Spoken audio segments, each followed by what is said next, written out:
Revenge is a dish best served eventually, and ice cold. Seance is a Shudder exclusive written and directed by Simon Barrett, who wrote and directed Tape 49 from VHS 2, the police investigation wraparound storyline, where the police must have been watching every single one of those VHS tapes, absolutely horrified even though they're cops, and thinking, we need to find this guy and arrest him because no normal sane individual would have a collection like this. He must be fucked up in the head. He's dangerous. We must find him. And also, he wrote Phase 1 clinical trials from that same anthology, the one where the guy got the eye implant, and he could see ghosts, and he also got to sleep with a really hot redhead, so good job there. He also wrote You're Next in the 2016 Blair Witch movies. So, this is from Dark Castle Entertainment. I'm just as surprised as anybody else that they're still making movies, because if you take a look at the list of movies that they've done, and considering how absolutely shit they were, neither entertaining and definitely only horrifying because they got fucking made, with the exception maybe of the 1999 House on Haunted Hill remake, which was terrific in the sense that it was just bloody good stupid fun.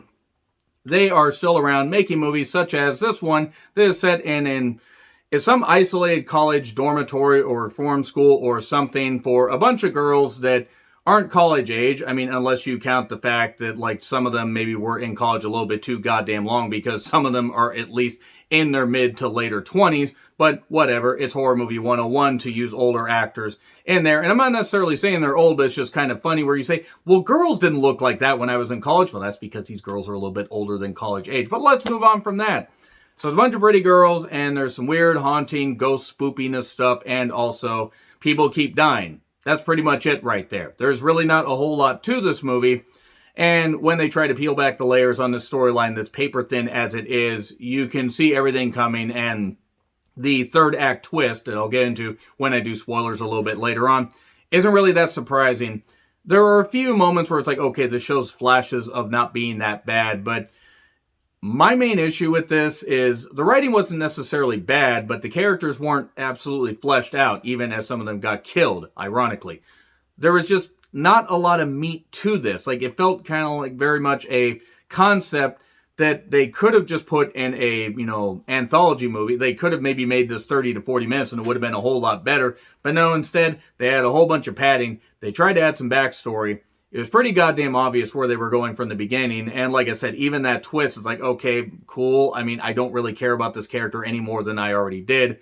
And everything about it is, it's all, weighed down by the fact that all the actors and even the crew seemed like they were on copious amounts of NyQuil. Like, were they being held hostage while they were filming this stuff? Because they just seemed like they were just like deadpan and everything. I mean, sure, I'm not expecting everybody to be happy-go-lucky and whatever as people are dying and weird ghostly shit is happening. And obviously, you're in isolated college with a headmistress, which is a word I reacted to with the good taste and maturity you've all come to expect from me. But yeah, sure, maybe the girls, don't want to necessarily be there, and there are cliques, and there's some weird stuff. But here's the plot, such as it is. There's a prank that's played about, if you say the name of this Eldivin ghost, Eldivin ghost, you suddenly will, summon them, and then it's like Candyman and everything, except it's like the Candyman sequels, and no, I'm not referring to the 2021 Candyman movie. I'm talking about Candyman Farewell to the Flesh and whatever the third one was. The bad ones. The ones that weren't any fucking good. So you summon this ghost and everything, and then this prank ends up leading to the death of one of the sorority sisters. So then sometime later, some new girl named Camille Meadows shows up, played by Suki Waterhouse, that is, which is also the name of the bathhouse that I gave in my version of Suikoden 5. Yes, I used to play video games, believe it or not. So then the rest of the cast is populated with girls that really don't have a lot to offer, and I'm not even saying the actresses don't, but as far as characters, they're just there. There's a bitchy one, Alice, played by Anina Sarkis, who is fucking beautiful, I will say that much. She is going to go far because she's got a striking look and seems to have a little bit of presence. There's flashes of brilliance, or not even brilliance, but just like, oh, it's coming alive, and then it goes right back down to like they're just on Quaaludes again. So after Camille shows up, she gets in a fight with these popular girls, and then things start to go tits up because they eventually decide to have a seance. Why wouldn't you have a seance in a clearly haunted college? It always works out so goddamn well. And then the movie tries to go in a different direction by, oh, maybe there's a killer out there, or maybe it's a ghost doing the killing, maybe it's this, maybe it's that. What could it be? Maybe there's goddamn space aliens from Mars coming down. It's not invaders from Mars. It could have been a couple different things. They tried to have it both ways. They tried to have their cake and eat it too. And let me tell you right now, I love eating my cake, but I'm all about that cake, no frosting. Actually, I love frosting, loads of frosting all over my face. What am I even on about?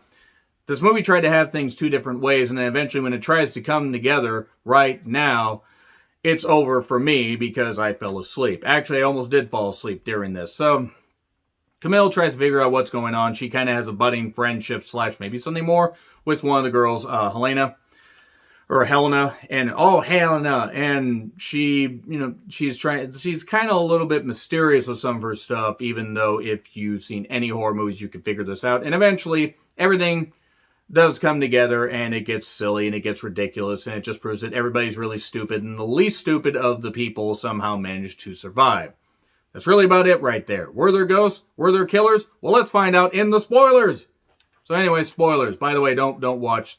It's on Shudder, so I would encourage you guys to give Shudder more activity because Shudder is a great horror streaming service. I've had it for a number of years, and I need to review more stuff, especially for Horror Movie Month. But anyway, now we get into spoilers.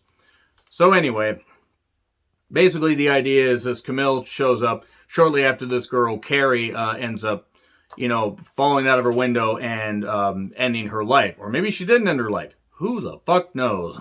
So she meets these girls, Alice and her getting a bit of a fight. The headmistress, again, reacted to with the good taste and maturity everybody's come to expect from me.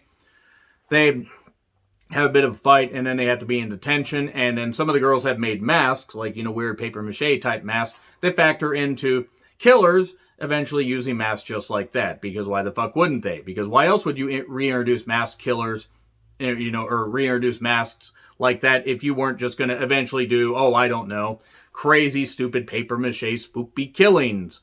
And basically, we get one of the girls that wins an essay contest, and she's all shocked and everything. Everybody else is shocked.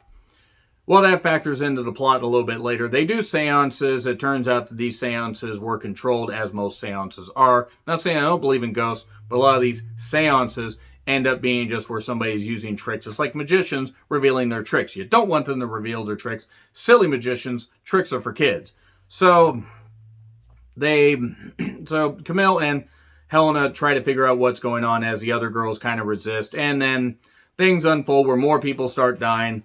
And then it turns out that there's this maintenance guy, Trevor, that is just around the college. He's fixed the lights and stuff like that, and he's doing some stuff, and maybe he's interested in Camille. Nope, he's not interested in Camille. It turns out he's actually interested in this girl, Bethany, that was a lot younger than him, and it was kind of an underage budding romance thing with her and him, and gross, because he was of age and she wasn't. It was implied. It was never actually shown, but it was implied. Now, it turns out that they were doing the killings because Bethany realized, shit, I plagiarized Carrie's work, and I have to kill everybody else because they're going to figure out it was her work, and my life's going to be over. I'm going to be expelled for plagiarizing. So that's why she did the killings. I'm not fucking kidding. That's why she fucking did them. It's so fucking silly and so fucking stupid, and some of this could have worked if they played it for laughs. They didn't play it for laughs. And then eventually, we get a reveal because Camille and Alice get captured. Helena has to come to the rescue. It turns out that Camille isn't actually Camille Meadows.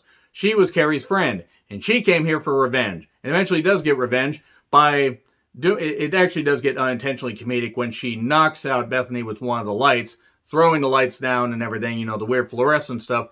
And then she gets knocked out by a piece of concrete from that apparatus when it got all knocked loose, because she's not very goddamn smart, despite the fact she's trying to be smart. And then even though that Trevor guy got knocked out, that didn't work, because he comes back after Bethany gets stabbed and throat slashed by a light tube. See, kids, deathmatch wrestling is dangerous. And then Trevor ends up getting his leg broken and his head taken off by a file cabinet, and Camille, we never find out her actual name. She's going to leave. And then Helena's like, well, wait, what the hell? It's like, what do I tell them? We called the police. What the hell is going to happen? And then it turns out that, well, Camille kisses her and says, I'll find you. Okay, that's pretty much it right there.